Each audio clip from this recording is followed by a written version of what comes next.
તો દેશભરમાં હાલ ગણેશોત્સવની ઉજવણી ચાલી રહી છે ત્યારે રાજકોટના રેસકોર્સ ખાતે ભારતીય જનતા પાર્ટી દ્વારા ગણેશોત્સવનું આયોજન કરવામાં આવ્યું છે, જેમાં સિદ્ધિવિનાયક ધામ ખાતે દરરોજ હજારોની સંખ્યામાં લોકો દાદાના દર્શન કરવા ઉમટી પડે છે।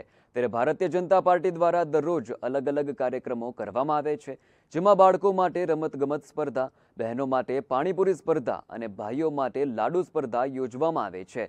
ત્યારે આજરોજ અલગ અલગ સમાજના આગેવાનો, સામાજિક હોદ્દેદારો તેમજ વિવિધ સંસ્થાના લોકો સિદ્ધિવિનાયક ધામ ખાતે ઉમટી દાદાના દર્શન કરી ધન્યતા અનુભવી હતી।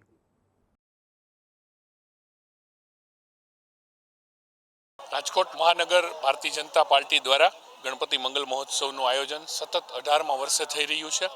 ત્યારે આજ દરરોજ આરતીમાં વિવિધ સમાજના લોકો, વિવિધ સંગઠનના લોકો, વિવિધ ક્ષેત્રના અગ્રણી લોકો, અનેકવિધ લોકો આરતીમાં જોડાવા માટે અમે આમંત્રિત કરતા હોઈએ છીએ। આ કાર્યક્રમ અમે આ વખતે માનનીય વડાપ્રધાન શ્રી નરેન્દ્રભાઈ મોદીએ ભારત દેશને જે મજબૂત રાષ્ટ્ર તરીકે સ્થાપિત કર્યું છે એ ઓપરેશન સિંદૂરની થીમ અમે રાખી અને આપણા દેશના રક્ષક જવાનોને આ થીમ અમે સમર્પિત કરી છે। એ સાથે સ્વદેશી અપનાવવાનો નારો જે છે આપણી માટે ખૂબ ઉપયોગી છે એને પણ અમે પ્રોત્સાહન આપ્યું છે। Catch the water save the water એ થીમને પણ અમે મહત્વ આપ્યું છે અને એક પેડ માં કે નામ વૃક્ષારોપણ આપણે કરવું જ જોઈએ તો એને પણ અમે પ્રોત્સાહન આપી અને કાર્યક્રમો કરીએ છીએ।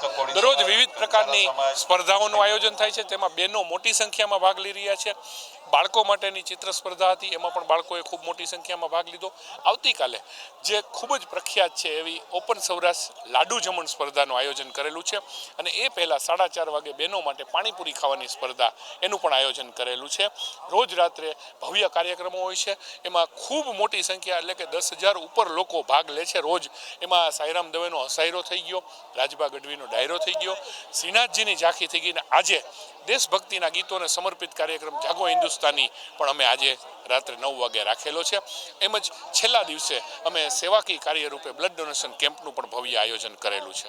દરરોજ રાત્રે 12 વાગે શયન આરતી થાય ત્યાં સુધી લોકોનો અવિરત પ્રવાહ ચાલુ હોય છે। આપ અહીં જોઈ શકો છો, ગમે ત્યારે રાત્રે 11, 11:30 આવો, આપ પણ રાત્રિ શયન આરતીનો લાભ લો અને આપ જુઓ કે કેટલા લોકો ખૂબ આ ગણપતિ દાદામાં ખૂબ શ્રદ્ધા સાથે લોકો પગે લાગવા આવે છે અને રાજકોટની ધર્મપ્રેમી જનતા સતત 18મે વર્ષે પણ અમારો કાર્યક્રમ ખૂબ સફળ બનાવી રહ્યા છે।